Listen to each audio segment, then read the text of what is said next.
Bien chicos, buenas noches. Hoy entramos a un nuevo tema, ya habiendo acabado lo que es el pronóstico, entramos a trastornos hemodinámicos, ¿no? Donde vamos a hacer hincapié, ¿no? Obviamente, unos trastornos hemodinámicos son deformidades tromboembolíticas y shock, ¿no? Edema, trombosis, infarto y shock, ¿no? Esto, obviamente, este tema es la antesala, ¿no? A lo que todos ustedes están esperando con muchas ansias, ¿no? Que es el examen. Terminamos este tema, que me imagino que nos tomará esta clase, la siguiente, entonces la siguiente damos nuestra primera evaluación teórica. ¿Ok? Bien. Si se pueden fijar la fecha en sus calendarios, sería importante, ¿no? Terminar la clase, cerramos con esto. Bien. Lo primero que vamos a hablar hoy es el edema, ¿no? Vamos a definir las características y cuándo se forma un edema y las características morfológicas del mismo, ¿no? Edema, ustedes muchas veces han debido escuchar hablar de la palabra edema, ¿no? Que en pocas, que viene del término oidema, que significa hinchazón, ¿no? Si nosotros tenemos una acumulación anormal y excesiva de líquido en el espacio extracelular o intersticial es un edema, ¿no? Pero si también tenemos acumulación de líquidos en las cavidades serosas, ya sea en la pleura o en la cavidad peritoneal, por más que ustedes también los hayan escuchado hablar como derrame pleural o ascitis, ¿no? También esa acumulación de líquidos en cavidades es un edema, ¿no? También el exceso, la acumulación de líquido, ¿no? Intracelular que produce una hinchazón en la célula es un edema, ¿no? A esto lo vamos a denominar degeneración hidrópica, ¿no? Muchas patologías cursan con un edema celular o una degeneración hidrópica, ¿no? El edema, ¿no? Puede ser, digamos, desde un punto de vista clínico, puede ser localizado o generalizado, ¿no? Localizado cuando está en una sola parte del cuerpo, como las extremidades cuando hablamos de, por ejemplo, cardiopatías, ¿no? Un edema cerebral cuando hablamos del tejido del cerebro, o un edema agudo del pulmón, ¿no? Propio del pulmón, o sea, localizado, ¿no? Y un edema generalizado, ¿no? Que compromete, ¿no? Edemas palpebrales, periféricos, manos y pies, acumulación de líquidos en cavidades, todo eso nos referimos a un edema generalizado, ¿no? A este tipo de edema, cuando es generalizado, propio de algunas patologías, como por ejemplo el síndrome nefrótico en el riñón, lo vamos a denominar anasac, ¿no? También se ve, ¿no? En la desnutrición, ¿no? Y como habíamos visto ya en varias clases, dependiendo de la composición, ¿no? El líquido del edema puede ser, ¿no? Transudado, cuando es más proteináceo, no inflamatorio, o un exudado, cuando es inflamatorio, ¿no? Si bien desde un punto de vista macroscópico nosotros podemos diferenciar entre un exudado y un transudado, ¿no? Si queremos ser más finos y más concisos, los criterios de Light, ¿no? Son los que nos ayudan a diferenciar de un exudado, de un transudado y un exudado, ¿no? Creo que en la primera clase de inflamación, ahí les dejé los criterios de Light, ¿no? De diferenciar entre exudado y transudado, ¿no? Entonces, ¿no? Si nosotros vemos la circulación, ¿no? Se dice que, ¿no? En todo el proceso de perfusión de la sangre arterial se pierde más o menos 14 ml de líquido por minuto, ¿no? En un estado de homeostasis o normal, de esos 14 ml, 2 se van por vía linfática, ¿no? Se parte de la linfa, ¿no? Y 12, ¿no? De esos vuelven a la circulación a través de la circulación venosa, ¿no? Entonces, aquí quiere decir que no hay edema. Cuando esto se ve alterado, ¿no? Cuando no se puede volver a reabsorber o no puede pasar el líquido a la vía linfática, entonces hablamos de un edema, ¿no? ¿Cuáles son las causas del edema? ¿No? Robbins las agrupa en estas cinco causas, ¿no? Aumento de la presión hidrostática, ¿no? Retorno venoso alterado, pérdida cardíaca constrictiva, insuficiencia cardíaca activa, desregulación neurohormonal, ¿no? ¿Cuál será el mejor ejemplo de desregulación neurohormonal, ¿no? ¿Ustedes cuál piensan que puede ser un ejemplo de desregulación neurohormonal que pueda llegar a producir un edema? El famoso sistema renina-angiotensina aldosterona, ¿no? Si hay una alteración, nos puede producir un edema, ¿no? Después tenemos alteraciones en la presión osmótica, ¿no? O la hipoproteína, ¿no? La cirrosis que lleva a una citis, la malnutrición, algunas gastroenteropatías donde se pierden algunas proteínas, ¿no? Esto es alteración en la presión osmótica, ¿no? ¿Ustedes se acuerdan? Obviamente que se acuerdan. ¿Cuál es la definición o el concepto de ósmosis? ¿Qué es la ósmosis? ¿Cómo?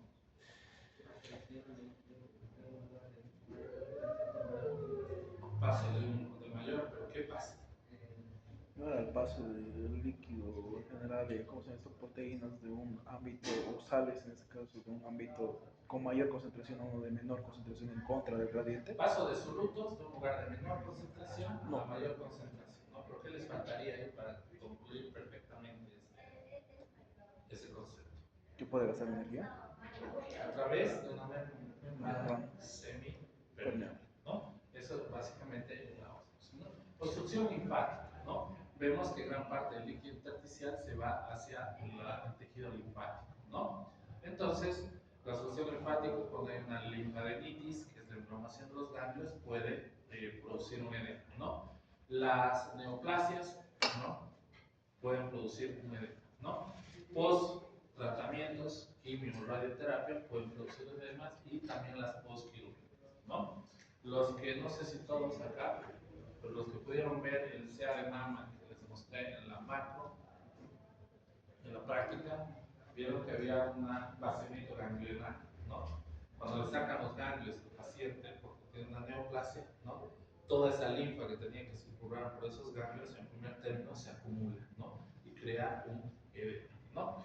Retención de sodio, ¿no? Volvemos a lo que sería una desregulación neurohormonal con el sistema renina-angiotensina aldosterona, la hipoperfusión renal, ¿no? Nos puede llevar a producir edemas, ¿no? Y como habíamos visto, la inflamación, ¿no? La inflamación aguda, la crónica y algunos procesos vinculados a la inflamación, como la angiogénesis, nos puede llevar a un edema, ¿no? ¿no? Cualquier tejido corporal puede estar afectado, ¿no? Pero el edema se encuentra frecuentemente en qué tejidos, en los subcutáneos, pulmonar y cerebro. ¿Bien? Entonces, ¿se acuerdan ustedes que ya están llevando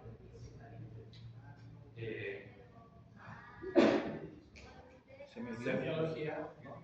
¿Qué signos es? Signo de Godet. Signo de Godet, ¿no? Yo no me acuerdo, por eso les pido a ustedes cómo se graduaba el signo de Godet. Si no me equivoco, eran 4 grados, ¿no? Y según se quedaba el dedo marcado o cuánto tardaba el tiempo en volver los dientes, esto normal, se podría graduar el signo de Godet, ¿no? Entonces, eso es un edema localizado y periférico, ¿no? Generalmente en pacientes, ¿no? Generalmente, ¿no? Pueden ser múltiples las causas, pero por ejemplo, una insuficiencia cardíaca, ¿no? ¿Bien? ¿Por qué se llama Godet?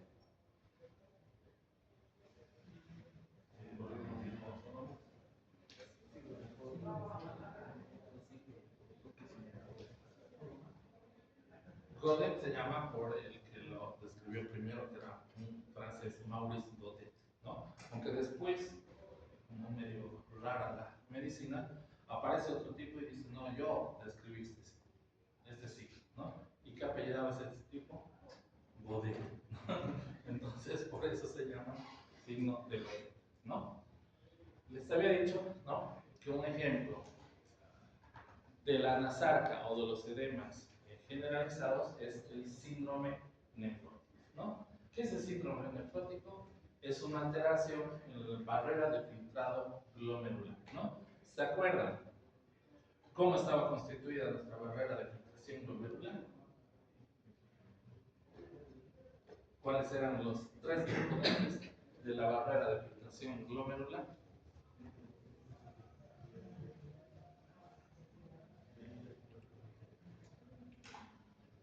¿Se acuerdan o no?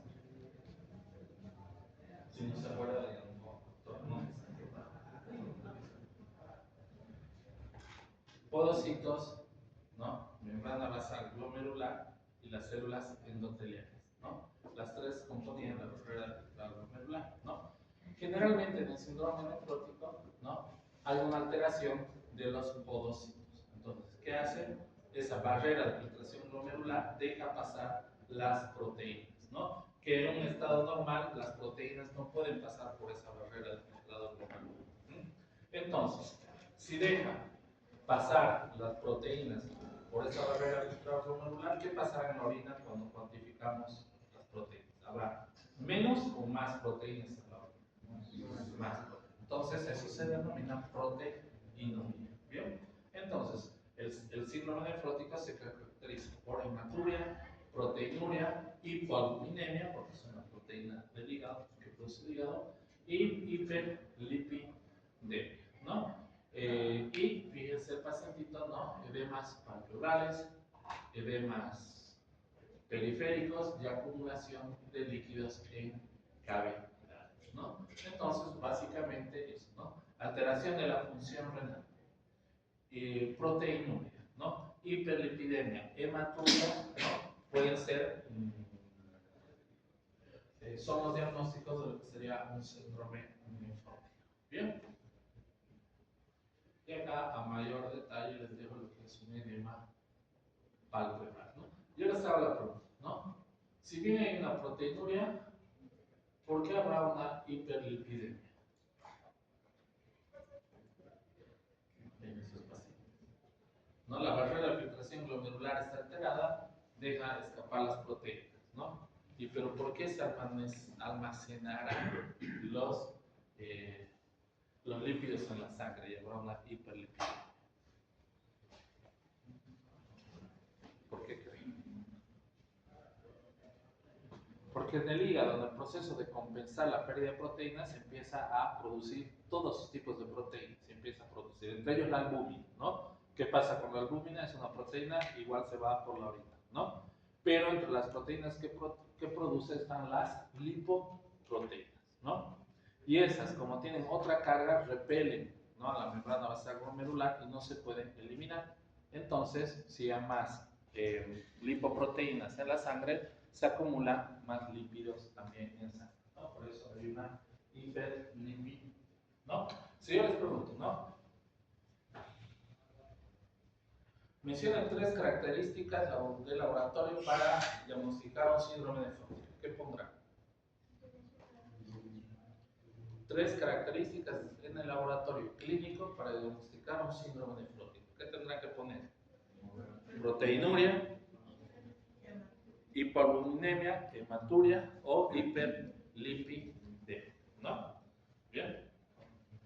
Edema pulmonar, ¿no? ¿Cuáles son las causas más frecuentes del edema pulmonar, ¿no? La insuficiencia cardíaca ventricular izquierda, la insuficiencia renal, el síndrome de estrés respiratorio y algunas reacciones de hipersensibilidad, ¿no? Acá ven los pulmones, ven esta placa histológica. Ustedes ven que sus pulmones están normal.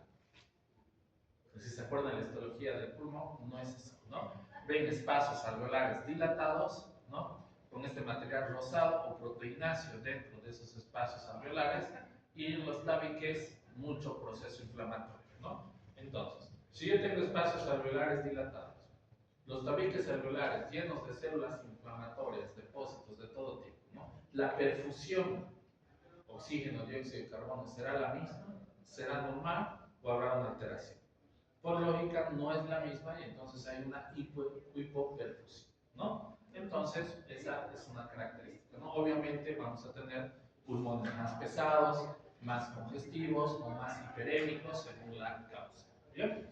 Entonces, de hecho, hace un tiempo atrás, ¿no? Hubo caso de un soldadito, me acuerdo, ¿no? Que llega a la emergencia, ¿no? Con hipotensión arterial, descompensado, ¿no? Entra a la guardia, a la emergencia y fallece, ¿no? Fallece y ponen en el motivo, digamos, de la causa de la muerte, shock hipovolémico, ¿no? Y como tenían referencia, el paciente estaba tratado con gastritis, no sé qué cosa, por una gastritis, pone úlcera gástrica, ¿no? Y listo, pobre soldadito, murió por una úlcera gástrica que supuestamente reventó, ¿no? Le hacen la autopsia, ¿no? En la autopsia tomamos las muestras, ¿no? ¿Y qué creen? Que nos encontramos en el estómago. Nada. Un estómago sanito, ¿no? Corazón y pico, no pasaba absolutamente nada, ¿no? Pero cuando vimos y tomamos muestras del pulmón, nos encontramos un pulmón exactamente igual a este, ¿no? Entonces tenía un síndrome de distrés respiratorio, ¿no?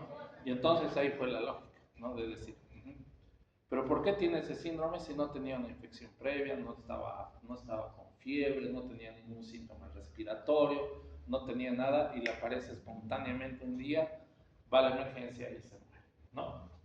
Hacemos la recopilación de los eventos de ese día y resulta que los habían llevado a hacer un ejercicio a un río, ¿no?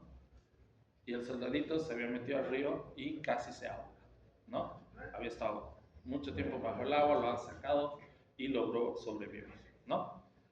Entonces, a ese tipo de alteración se llama pulmón, aunque suene raro, del casi ahogado, ¿bien?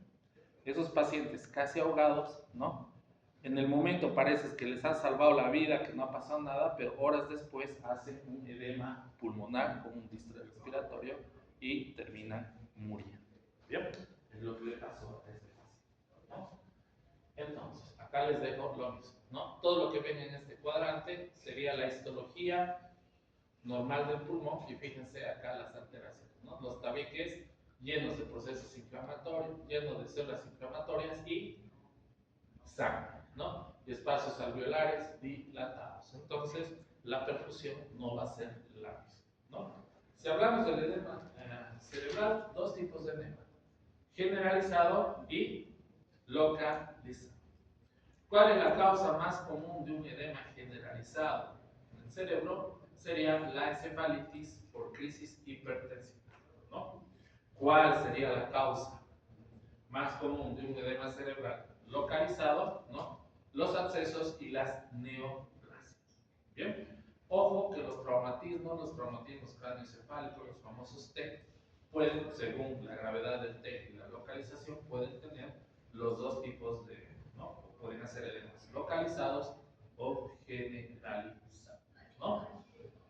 ¿Qué va a pasar? Un aumento de peso del encéfalo que se siente ya al agarrar el encéfalo, ¿no? ¿Cuánto pesa un encéfalo normalmente? ¿Cuánto cree? Más o menos 3 kilos, ¿no? ¿Cuánto pesa? Más o menos. Depende de la edad, depende del sexo, depende de muchas cosas, ¿no? Pero se dice que en términos generales está entre 1300 a 1400 miligramos. ¿Bien? Entonces, ¿qué vamos a encontrar? Aumento de peso, aplanamiento de las circunvalaciones, ¿no? Estrechamiento, o se cierran los surcos, hinchación y tumefacción en general del parénquima cerebral, ¿no? Como podemos ver acá, ¿no? Tumefactos, más ensanchados las circunvalaciones y, ¿no? Algunos pliegues, ¿no? O surcos estrechos, ¿no? Obviamente acá está la repercusión imaginológica, ¿no? No nos vamos a meter porque ustedes ya han llevado, están llevando imaginología. ¿Ya han llevado o están llevando? Bueno, ¿no? O sea, ustedes saben mucho más de esto que yo, ¿no? Pero se ve una imagen de bordes irregulares, ¿no? Que comprime el ventrículo y desplaza un poquito la línea media, ¿no? Y fíjense, los surcos y circunvalaciones están prácticamente borrados, ¿no? Acá tienen otro ejemplo, ¿no? Bastante edematoso, fíjense las circunvalaciones Si bien se ven los surcos, en otros lugares están muchísimo más estrechos, ¿no? Entonces, ¿cuál es la causa de un edema cerebral generalizado? ¿Cuál es? La encefalitis hipertensiva. ¿Cuál es la causa de un edema cerebral localizado? Sesos o neoplasias. El traumatismo cráneoencefálico. ¿Qué tipo de edema cerebral puede producir? ¿Ustedes qué tendrán que poner?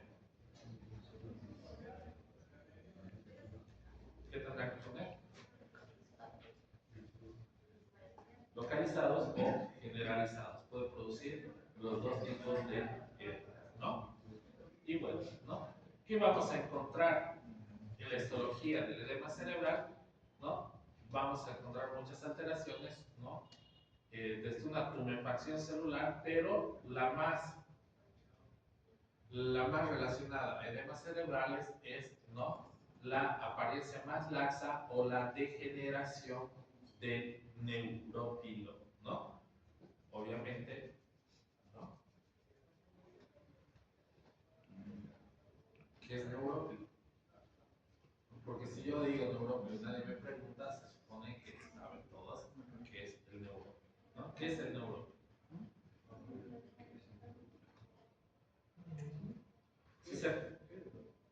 Si se acuerdan de la histología del cerebro, ven esta célula y digamos esta otra célula y esta célula, ¿no? Todo ese material que estaba entre las células que se tenía bien desglosado era el neurófilo, que contenía axones, dendrita, mielina, todo, ¿no? Bien, entonces, fíjense, si acá más o menos está conservado, fíjense cómo se va degenerando de a poco, ¿no? Se va haciendo como hilos y se van degenerando, lo mismo acá, ¿no? A eso se refiere la degeneración del neurón. ¿Cuál es la característica histológica más frecuente en los edemas cerebrales? Ustedes que tendrán que poner. Degeneración del neurón, ¿no? O si quieren también podemos poner apariencia más laxa del neurón, ¿no? Hiperemia y congestión. Dos términos, ¿no?, sobre todo congestión, que usamos mucho en macroscopía, ¿no? Toda hiperemia, como la congestión, se refiere a un aumento del volumen sanguíneo, ¿no?, de un tejido moral, pero difieren en sus mecanismos, ¿no? O sea, la sangre que llega al tejido es la misma o está aumentada, ¿no? ¿En qué se va a diferenciar la hiperemia de la congestión? Básicamente, en que la hiperemia es un proceso activo, ¿no? Resulta del aumento del flujo, ¿no? La congestión es un proceso pasivo, ¿no? Hay una disminución del flujo de salida, ¿no? O sea, salida de la sangre, por así decirlo, ¿no? Causas múltiples en ambos casos, ¿no? Desde una respuesta fisiológica hasta una alteración en los nutrientes, ¿no? Inflamación aguda, ¿no? Los mediadores o las citoquinas que producen vasodilatación, ¿no? Acá generalmente procesos obstructivos, ¿no? Apariencia microscópica, un color rojo brillante de los tejidos, ¿no? Rojo brillante.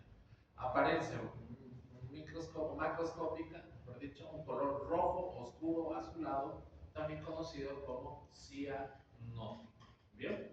Entonces, básicamente para que me entiendan, ¿no?, qué es la hiperemia, es lo siguiente, ¿no?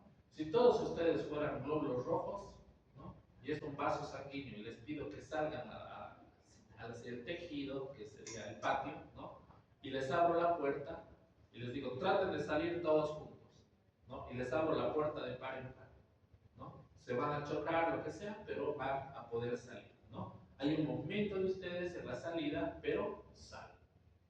¿Bien? ¿Qué es la congestión? Les digo que hagan lo mismo, pero les cierro la puerta y les dejo un espacio así chiquitito, ¿no? ¿Van a poder salir todos al mismo tiempo? No. ¿Qué van a hacer? Se van a acumular, ¿dónde? En la puerta, ¿no? ¿Y qué pasa? Si son eritrocitos, van a empezar a morirse. Y si se mueren, ¿qué liberan los eritrocitos? ¿Cuál es la única función que tiene el pobre eritrocito? Transportar oxígeno, ¿no? ¿Y dónde lo transporta? en una proteína específica denominada que hemoglobina, ¿no? Entonces, si los eritrocitos empiezan a morir, van a liberar su hemoglobina.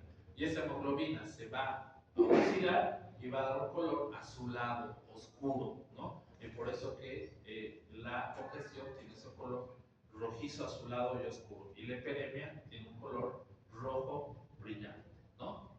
Entonces, básicamente es eso, ¿no? Aumenta el flujo de salida, se disminuye el flujo de salida en la congestión, ¿no? Entonces, dicho esto, ¿no? La quinta enfermedad, parvovirus, muy rara en niños, no, frecuente en niños, no, pero habitualmente muy rara, ¿no? Pero bueno, hiperemia o congestión. ¿Qué dice? Está hiper, ¿no? Hiperemia, fíjense todo esto que rodea estas manchas blanquecinas, ocultáceas, todo esto, ¿no? Entonces, ¿qué dice? Hiperemia o congestión. ¿Qué dice? Hiper, ¿no? Edema agudo del pulmón, ¿no? Es una congestión aguda. Acá les vuelvo a mostrar, fíjense, los tabiques celulares con sangre, con coágulos de fibrina, material proteináceo, que es todo este rosado que ven acá dentro de los alvéolos pulmonares, dificultan la perfusión, ¿no? ¿Cuáles son las causas más frecuentes de un edema agudo pulmonar? La falla ventricular izquierda, dilatación venosa, ¿no? Que nos lleva a un transudado alveolar, ¿no? Congestión hepática crónica, ¿no? La falla ventricular y la insuficiencia cardíaca congestiva nos llega a un edema hepático o una congestión hepática, ¿no?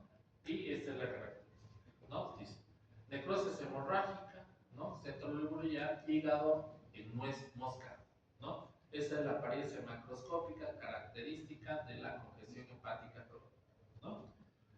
¿En qué patología encuentro el hígado en nuez moscada? ¿Ustedes qué tienen que contestar? Congestión hepática crónica, ¿no? Y ahí está el ejemplo, ¿no? ¿Qué es esto? Una nuez moscada, ¿no? Y fíjense su relación con el parénquima hepático, ¿no? Obviamente hay otras alteraciones, ¿no? En el parénquima hepático, ¿no? Como podemos ver, ¿no? Hemorragia. Y acá, en las hemorragias, ustedes son muchísimo más expertos, ¿no? ¿Por qué? Porque cuando ustedes llevan técnica quirúrgica que están llevando ahora, lo primero que les enseñan son los tipos de hemorragia, ¿no? ¿Qué tipos de hemorragia puede haber? Una hemorragia capilar, una hemorragia venosa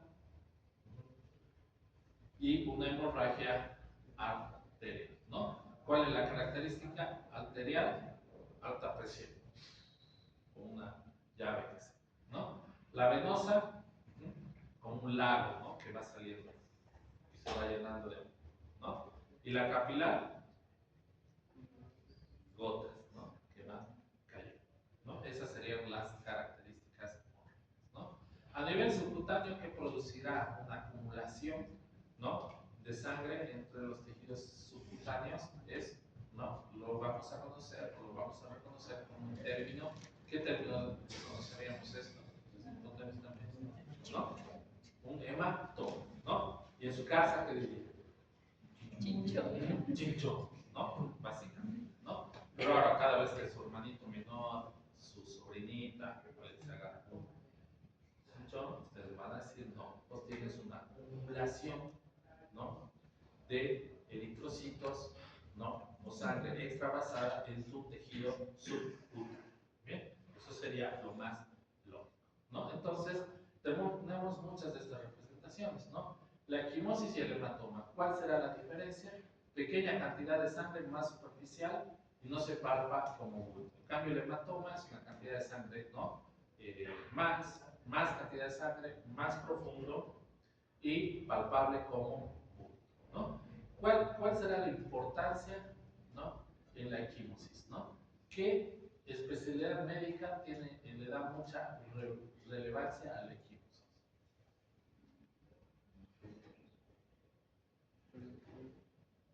¿Quién? ¿No?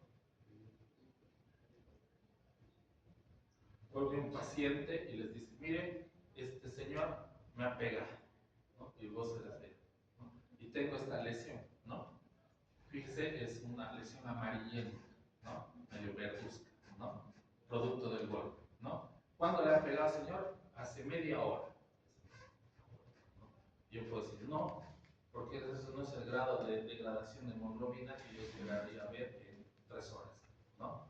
Eso me parece que es una lesión que tiene 10 o 12 días, ¿no? Entonces ella descartó lo que el señor me dice, o sea que la medicina legal tiene una importancia, ¿no? Adquiere mucha relevancia, ¿no? Negruzco de 1 a 3 días, ¿no? Desde el séptimo al noveno día, verdoso, ¿no? Y de cuarto al sexto día, azulado, y de 10 a 3 días, esta coloración más amarilla, ¿no? La hemoglobina de a poco que se libera se va degenerando y se va oxidando y va teniendo todos estos cambios, ¿no? Entonces es importantísimo para dar una data más o menos de las lesiones, ¿no? Bien, podemos hacer un experimento si quieren, ¿no?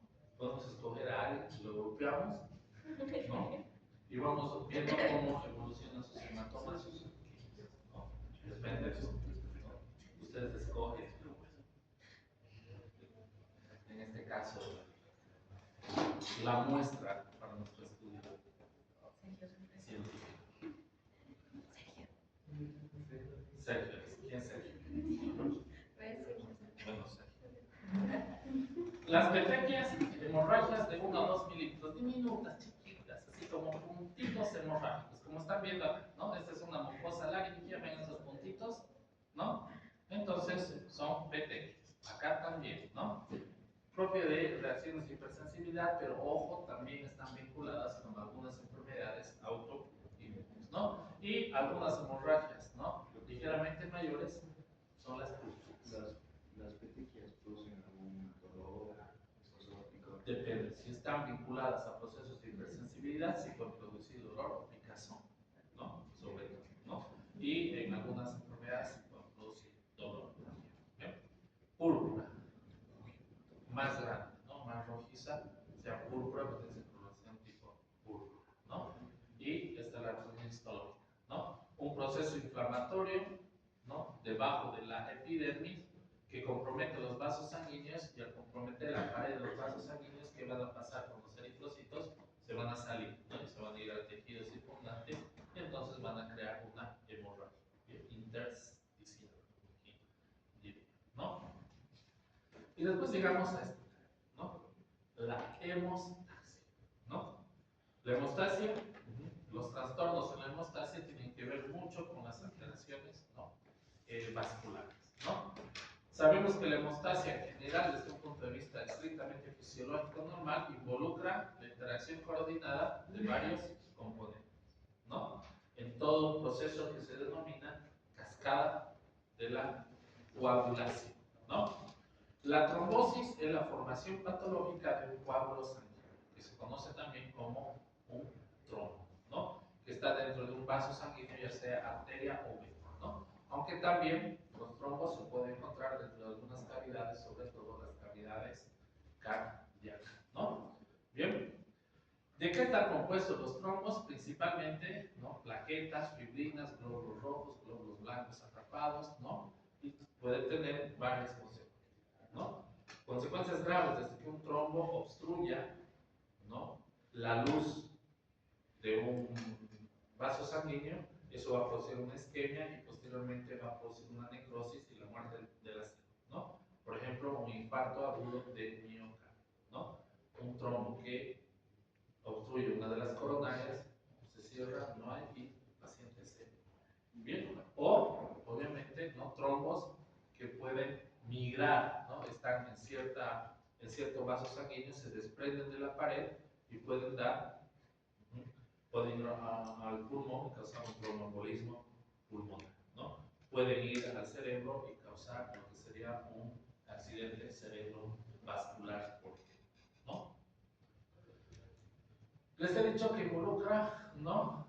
O la interacción coordinada de varios componentes, ¿no? Lo que sería la hemostasis, ¿no? ¿Cuáles son los componentes que se involucran en los procesos de hemostasis, ¿no? Primero, la vasoconstricción, ¿no? ¿No? ¿Cómo se va a vasoconstruir este vaso sanguíneo? Por mediadores químicos que el mismo vaso sanguíneo produce, ¿no? Después tiene que ver la hemostasia primaria. Básicamente, las plaquetas tienen que llegar al sitio donde hay una lesión de la pared endotelial y se van acumulando ahí, ¿no? La hemostasia secundaria, ¿no? Que tiene que ver más con el proceso de coagulación sanguínea o terminar de formar lo que sería el tapón plaquetario, ¿no? Después viene la limitación de la trombosis. En realidad tendría que ser la delimitación del trombo, ¿no? Porque el trombo no puede crecer indistintamente, ¿no? Tiene que llegar a un punto donde tiene que parar el crecimiento, ¿bien? Y se tiene que delimitar el coágulo sanguíneo, ¿no? Y después viene el proceso de reparación, ¿no? O de disolución del trombo, que también se conoce como fibrinolisis. Bien, entonces, ¿no? Fíjense este vaso sanguíneo, ¿no? Estas son células endoteliales y fíjense que aquí, ¿qué pasó? Hubo una alteración en la pared endotelial, ¿no? Y queda expuesto lo que sería el colágeno de la matriz extracelular de la pared del vaso sanguíneo, ¿no? Entonces, esta alteración de la pared vascular lleva a que el resto de las células endoteliales produzcan una sustancia vasoconstrictora muy potente denominada endotelina, ¿no? Hay muchos tipos de endotelinas, ¿no? La más conocida es la endotelina de tipo 1. ¿Qué va a producir la endotelina de tipo 1? La vasoconstricción. La siguiente es la hemostasia primaria, donde van a actuar dos cosas específicas. El factor de Von-Willebrand, ¿no? Y la activación de la agregación plaquetaria, ¿no? Entonces, ¿qué va a pasar en ese lugar después de la vasoconstricción, donde había una alteración en la pared, ¿no? Se van a empezar a agregar, ¿quiénes? Las plaquetas, ¿no? Pero las plaquetas no se pueden pegar por sí solas al colágeno de la pared, ¿no? Esos puntitos rojitos que ven acá es el factor de Von-Willebrand, ¿no? Esto hace, ¿no? El factor de Von-Willebrand hace que las plaquetas se puedan adosar, ¿no? A la pared del vaso sanguíneo, se pueden adosar al colágeno o se pueden adosar al sitio donde existe una lesión endotelial, ¿no? ¡Pum! Se adosan. Si no existiera eso, no se pueden adosar, ¿no? Obviamente que las plaquetas tienen que tener un receptor específico para este factor, ¿no? ¿No? ¿Qué pasa una vez que las plaquetas se agregaron acá? Empiezan a liberar algunos de sus gránulos, ¿no? Los gránulos de la plaqueta rojitos aquí, que se liberan, ¿qué hacen? ¿Cuál es su principal función? Tiene un efecto quimiotáctico, ¿no? Que va a ser básicamente atraer a más plaquetas y así, ¿no? Que se vayan formando, se vayan agregando para formar un tapón homeostático, ¿no? Y acá es algo importante, ¿no? Porque ustedes siempre van a escuchar, ¿no? Y seguro ya o en el transcurso del año, la diferencia entre anticoagulantes y antiagregantes, ¿no? Hay pacientes que para evitar el coágulo tienen que tomar antiagregantes y hay pacientes que para evitar hacer un coágulo tienen que tomar anticoagulantes, ¿no? Entonces, en este paso acá, ¿no? Los antiagregantes actúan a este nivel, ¿no? Evitando que se agreguen las plaquetas, ¿no? O interviniendo en el factor de Von-Willebrand o interviniendo en los gránulos de la plaqueta, evitando que la plaqueta libere esos gránulos y así atraiga a más.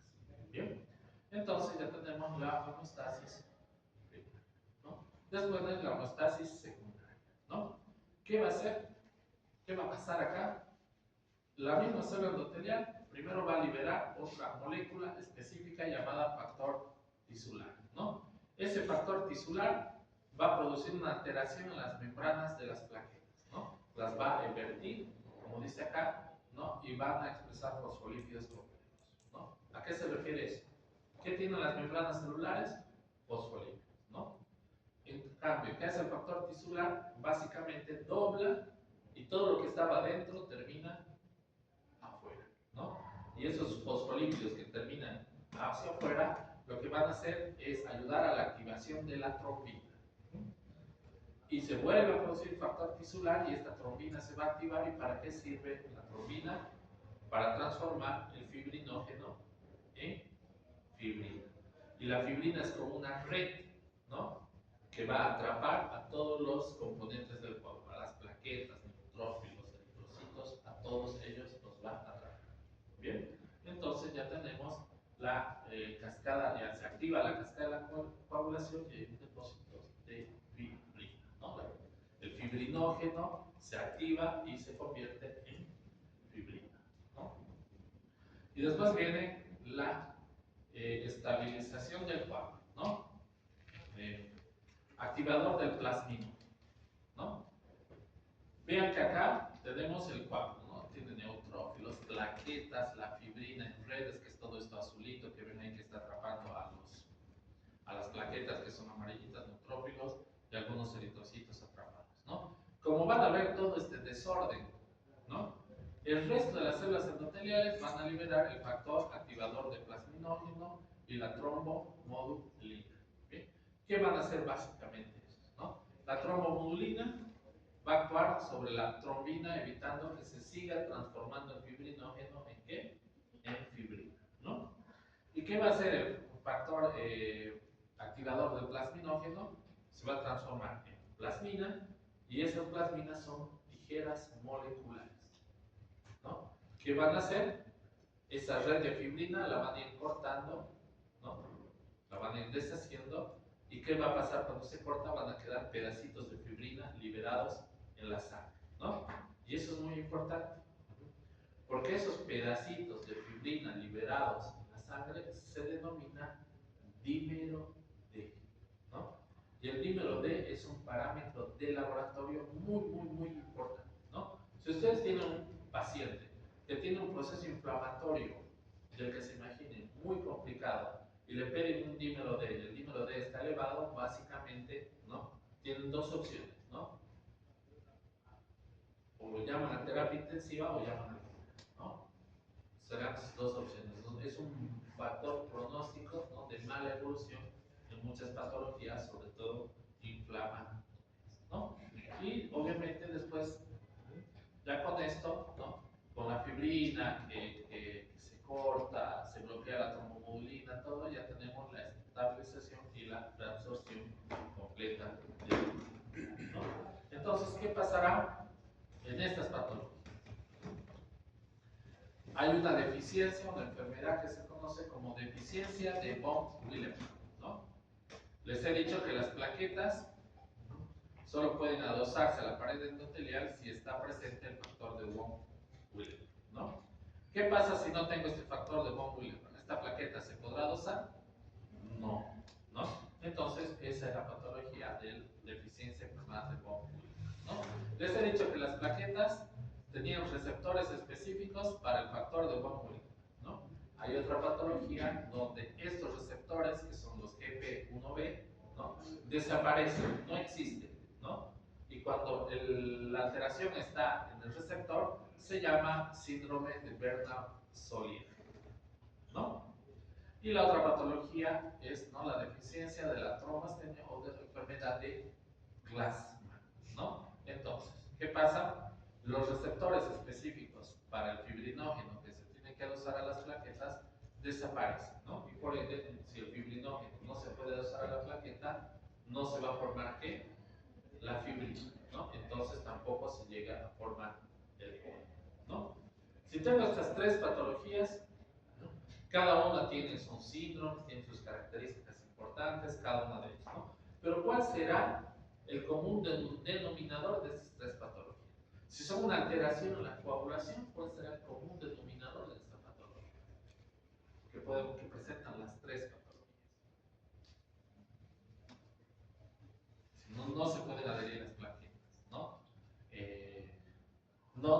activa el fibrinógeno. Se alteran los receptores del von Willebrand, ¿no? Entonces, ¿qué pasará con ese paciente? ¿Hará muchos coágulos o no podrá hacer coágulos? No podrá hacer coágulos. ¿Tendrá más predisposición a sangrar o a no sangrar? A sangrar, ¿no? Entonces, las hemorragias son muy características de estos tres tipos de patología. ¿Bien? ¿Entendió? Entonces, ¿y esta qué es?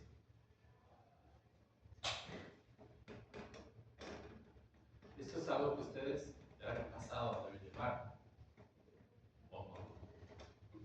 Yo les, a los que eran mis alumnos en primer año, cuando hemos llevado hematopoiesis, sangre, plaquetas, todos los demás, les he dicho, los que eran mis alumnos los dejo hasta acá, porque cuando lleguen al segundo se van a soñar con la cascada de coagulación, ¿no? Entonces, es lo que ya debió pasar, ¿no? Entonces, si se han soñado con la cascada de coagulación, está en su subconsciente, está metido en algún recoveco de su cerebro, ¿no? Entonces, por eso, ¿no? Yo voy a obviar, voy a creer que ustedes saben la cascada de coagulación, ¿no?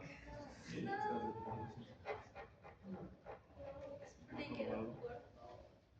Entonces, ¿no? Hasta acá vamos a terminar, es justo en la mitad de este esquema y en la próxima clase vamos a complementar y terminamos, ¿no? La próxima clase martes, ¿qué fecha es? 14. Y el próximo martes, entonces, ¿qué fecha sería? 21 de abril. Están cordialmente invitados, martes 19:30 de la noche, a su primer evaluación teórica de anatomía patológica. ¿Bien? Perfecto. Les he dicho que la trombosis, consecuencias: oclusión local, igual isquemia o una embolia, desprendimiento del trombo y se localiza en otro lado, ¿no? Y acá hay una triada que describe los tres factores principales que disponen a la formación del trombo. ¿Cuáles serán esos tres factores principales? Virchow, imagínense, hace tantos años atrás ya describe esta triada. ¿Y cuál será esto? ¿No?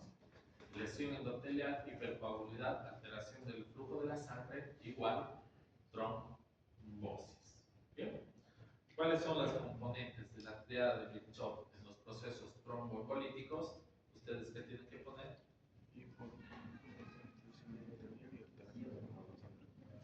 Lesión endotelial, hipercoagulidad y alteración del flujo de la sangre. Esos son los tres componentes. Triada, bien. Bien. Entonces, bueno, por hoy terminamos, ¿no? Porque los veo muy cansaditos. Entonces, nos vemos la siguiente clase, ¿ok? El siguiente martes, y ya saben, ¿no? Tienen 2 semanas